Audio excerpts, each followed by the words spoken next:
Hello, my name is Richard Berkeley. I've put together a series of talks which I've entitled Helpful Hints for Public Speakers, which I hope you will make use of. Last time I talked a little bit about authenticity. I know it's a horrible word, but it's a very important word because people respond to people who are real people. And what do I mean by that? I mean people who are not trying to be something they're not playing a role. And you know, one of the things that is the most revealing about whether we're being genuine, whether we're being authentic or not, is the way we speak. Now, when I lived in London, I used to teach young men, mainly, who were going to go into musical theatre. And it was during the 1990s when everybody wanted to be in a boy band. So what would happen was this: I'd sit at the piano and I'd say, well, sing me a song. And it would usually be something like this. No matter what they tell me, no matter what they say. And the funny thing was that on a really bad day, I'd have maybe 15 students, one after the other, very long day, and they'd all sound the same. They'd all have exactly the same vocal color, the same mannerisms, the same effect, the same personality. But it's personality and individuality that, in a sense, is our most valuable asset. And you know, being a voice teacher or a singing teacher is a little bit like being a picture restorer. You get an old canvas, which is 200 or 300 years old, even older perhaps, and you have to start cleaning it. And you start cleaning it very slowly. You use spit and cotton wool, and you slowly start cleaning away centuries of dirt from the canvas to see what's underneath, to see what it was the artist really intended, what he really painted, or she really painted. And that's the job that we have as voice teachers, because we learn language, we learn to speak by copying. But then there must come a moment when we find our own voice. We become ourselves. Now, lots and lots of people don't do this work, and they go through life with a voice that's not really quite theirs. But the way we speak, where our voice comes from, is probably one of the most persuasive tools, the most valuable tools that we've got. So how do we find it? Well, in the last few lessons, we've been looking at the way we breathe. And of course, as you know, the air passes from the diaphragm, or rather from the lungs, through the throat, where it meets the vocal cords that come together and they vibrate. And then that sound is shaped into words by our mouth, by our tongue, by our teeth. But where that sound is generated is what is most important. Now, many people devoice when they speak. You hear this grating noise in their throat, and that's because they've closed the throat. Now, it may mean that they don't want to be understood. It may mean they're being evasive. It may mean they're tired, but it may mean they're lying. Not only about what they're saying, but about, even more seriously, who they are. I don't really want you to understand me. I don't want you to come too close to me.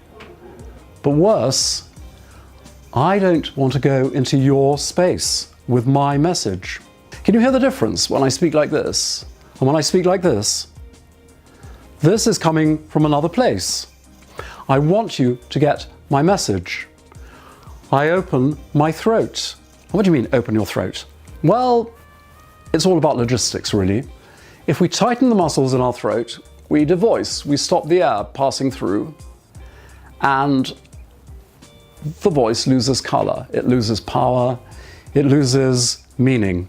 If we open the muscles in our throat, then the air passes through, and all the resonance, because our body is our instrument, all the resonance begins to work, and it gives us our sound.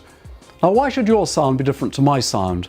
Well, because we look different, and our bodies are our instruments. They vibrate, and so they make different sounds. Now, how do we connect with our instrument? Well, we've learned how to breathe. If you remember in the last few sessions, we've been looking at the way we breathe and how we connect with the environment around us through the way we breathe.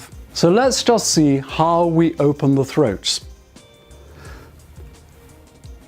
tension, stress is our biggest enemy because we tighten up. We get tight. We tighten the back of the neck, we tighten the jaw, we tighten the lips.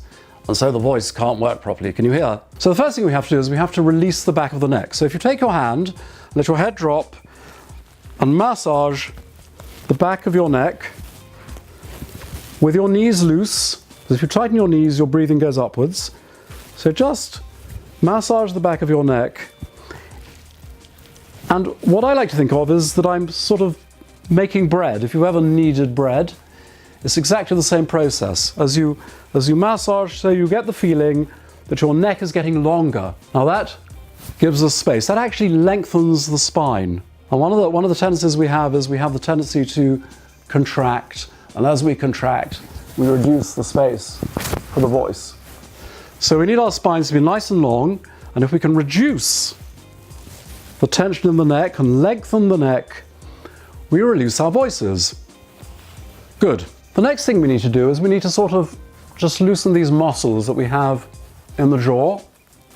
A lot of tension here. Oh, here's a question. When you open your mouth, which jaw moves? The top jaw or the bottom jaw? Some people will say the top jaw, and they will speak like that. But in fact, what they're doing is they're speaking with the back of their neck, pushing the larynx out, cutting off the air supply, not connecting with the diaphragm, this muscle here, which controls our breathing and gives us our strength, our vocal strength. What really happens is the lower jaw goes down. But that means we have to release here, and if we're very tense, it's very hard for us to let go here. The English notoriously tighten everything up and speak in the front of the mouth because it's very cool, you see. But we have to be uncool and let go. Massage the lips, here, here, here, temple, across the forehead, under the eyes. A bit like athletes getting ready to run a race. We have to limber up because we are athletes. We're using our body to communicate with. Now the next thing we need to do is we need to open the airflow, open the wind passage. And a really good way of doing that is to imagine, well, I'll show you, is to, oh, hang on, we'll need to edit here. Edit, hang on. Yeah, a really good way to do that is to get a smile here. Then open your mouth as wide as you can, keeping the smile. Watch.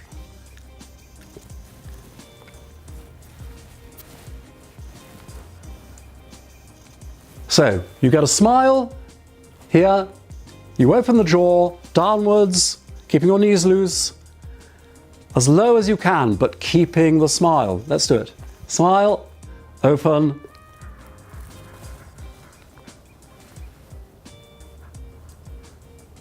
and breathe in and out. So you keep the tongue relaxed behind the lower teeth, keeping the smile, opening the mouth as wide as you can, downwards, not upwards. Let's try one more time. So smile, we open, we breathe,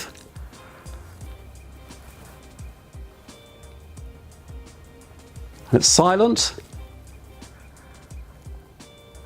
And what we find is we have a big open space, which connects really deep down in our body. Now that's the way we speak, except we don't. That's the way we get our throat to open. The smile, the openness, this open tube that connects really with the depths of our body. But obviously we can't go around speaking like that. So what we have to do is we have to take this smile to our larynx here, and imagine we're smiling in the larynx. Let's just try it. So we don't open our mouths very much, but we breathe as if we had a huge smile in our throat.